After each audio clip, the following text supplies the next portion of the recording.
mute DC. Don't mute justice. Don't mute the halfway house. We stand up as people of God, people of conscience, goodwill, and justice. Thank you for being here. This is Jacqueline Lukeman with the Real News Network. After a contentious fight in Washington, D.C. to oust the long-term and long-troubled reentry housing provider Hope Village, men coming home from federal prison are now at risk of having no reentry housing options in the community they're trying to reconnect to, despite the existence of a contract with another provider to offer these critical services. Why is that? What is going on in D.C.? Here to talk with me about this issue, why this is important, and the efforts to fight these actions is Reverend Graylin Hagler. Reverend Hagler is the senior minister of Plymouth Congregational United Church of Christ in Washington, D.C. Reverend Hagler, thanks so much for joining me today. Thanks for having me again. So Hope Village has been operating the reentry housing program in D.C. for decades, right? And it did not have for how long? 44 years. For 44 years. And over that 44 years, what's their track record been like? Well, the track record has been very poor. I mean, in fact, I can't find anybody who has anything positive to say about it. In fact, when you talk about Hope Village, most people who've had the experience of Hope Village refer to it as Hopeless Village.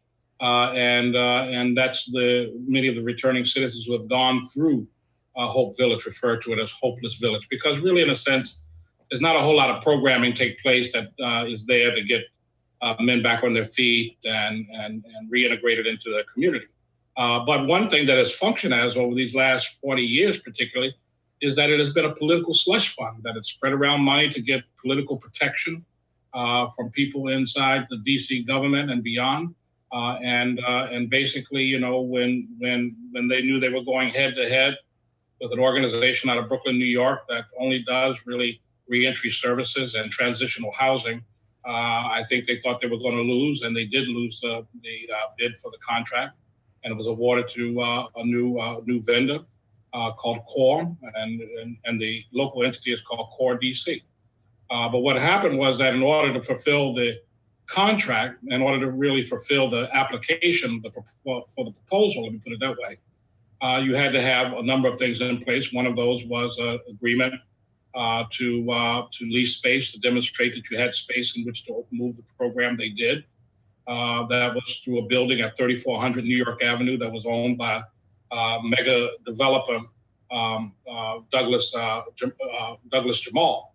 And what happened was that somebody circled around. I think I know who circled around and convinced Douglas Jamal to renege on the agreement.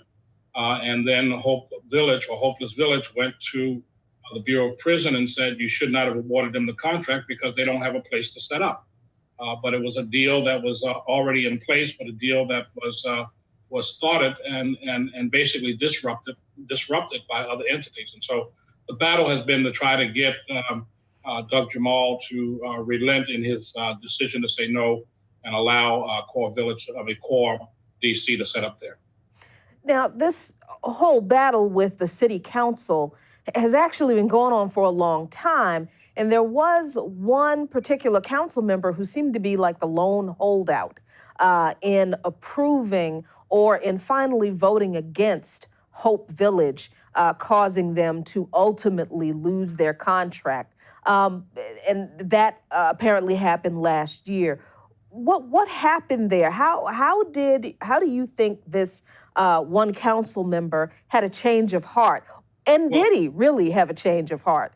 Let me point this out. The city council had nothing really to do with it, which was part of what the council member from Ward 5 was complaining about. That's Kenyon McDuffie. Because it was a federal contract. And so it was a federal contract that basically was awarded to a vendor. So the council had no vote on it or any decision-making power in that. But one thing that a lot of the politicians had enjoyed contributions from entities that were related to Hope Village. And when I spoke to the developer, Douglas Jamal, he basically said that that Councilmember Kenyon McDuffie had asked him to pull the agreement. And he did that. And so now Kenyon McDuffie has supposedly changed his mind and has written a letter and made phone calls to Douglas DeMall to honor the agreement, or so he claims. We know he's written a letter. But the fact is that there's going to be a real crisis in D.C. because basically the Bureau of Prisons, the Federal Bureau of Prisons, can only abide by what's in the proposal according to their regulations. And so since it called for 3400 New York Avenue, if that facility cannot locate the 3400 New York Avenue, the Federal Board of Prisons has the determination of either closing down all operations in D.C. or deciding to rebid the entire agreement. And so in any case, you end up with no halfway houses in D.C.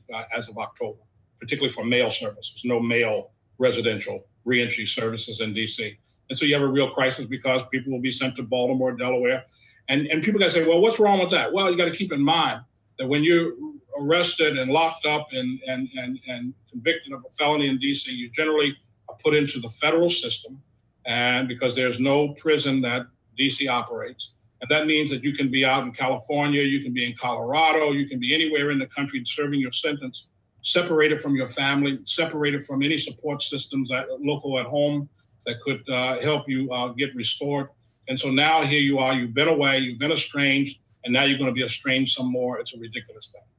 So here we have a federal contract that this city council had no purview over, and a member of the city council is actually influencing who the recompete or the award of the new contract goes to, all based on who can make the most money off of this piece of property.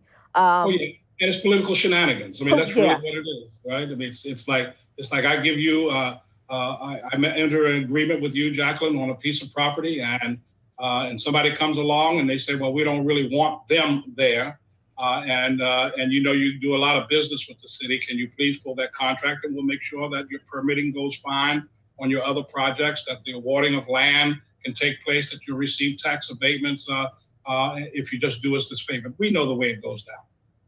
So what does this mean for not just the returning citizens who would be affected by this, especially 300 men, because this is, from what I understand, a 300 bed facility that would house men coming home from federal prison.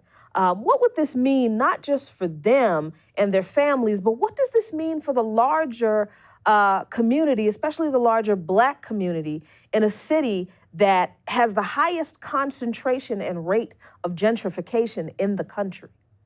Well, we got to remember, it's nearly 10% of DC's population is slated to come home, roughly about 700,000.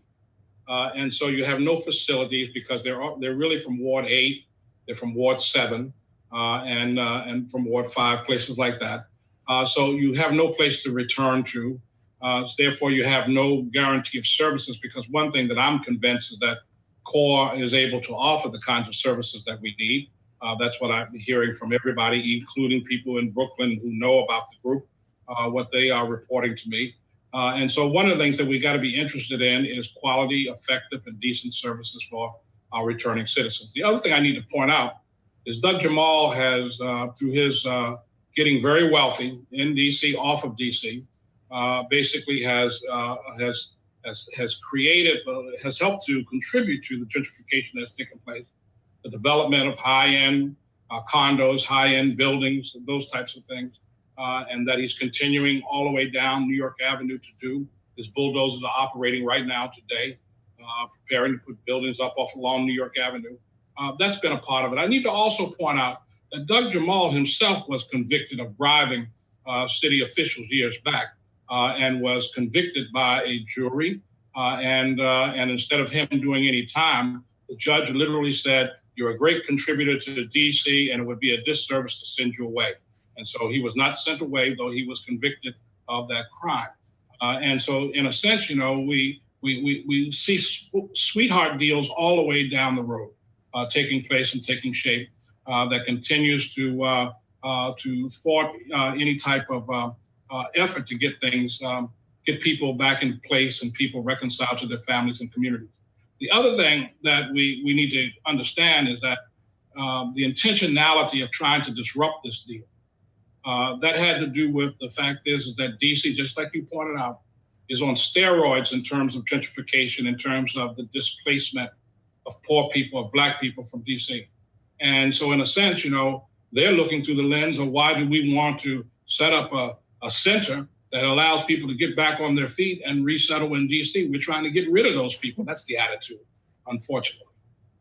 It's quite ironic that Doug Jamal is a convicted felon, and he is profiting off of gentrification, and he's trying to profit off of not providing services for other people without his resources to be able to re-enter society and participate in society in a way, well, not even in a way that he was able to, but at all, simply because they are mostly poor, they are mostly Black, and they don't have the money to influence a judge to tell them, well, we're not going to send you to prison. We'll just, Right. Let you go ahead and continue to do your business. So, Reverend Hagler, I'm curious, why is a minister of the cloth so interested in fighting for these kinds of services for people that a lot of religious people don't pay much attention to?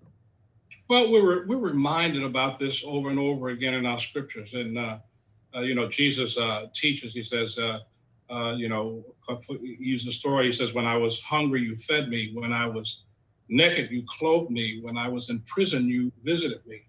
And they said, when were you ever in any of these things? And he says, if you haven't done it to the least of these, you have not done it to me. There is a whole social justice component to our gospel that gets avoided every single time. People are more comfortable with talking about getting to heaven by and by, rather than trying to create a place where we can all sit at the welcome table together as brothers and sisters, and those who have made mistakes. Mistakes should not last always. There should be place and opportunity for forgiveness, for correction, for reconciliation to one's community. That's what we got to be about. It's not about, we can't allow any one of us to be lost. Let me put it that way. And we do know from the data that when returning citizens have access to services that can help them connect to jobs and deal with other issues, and they have access to their families when they return and finish out their sentences on parole, the recidivism rates actually go down. So this is not just a spiritual issue. It's also, if people want to focus on safety and criminal justice, this is also an issue surrounding those two discussions.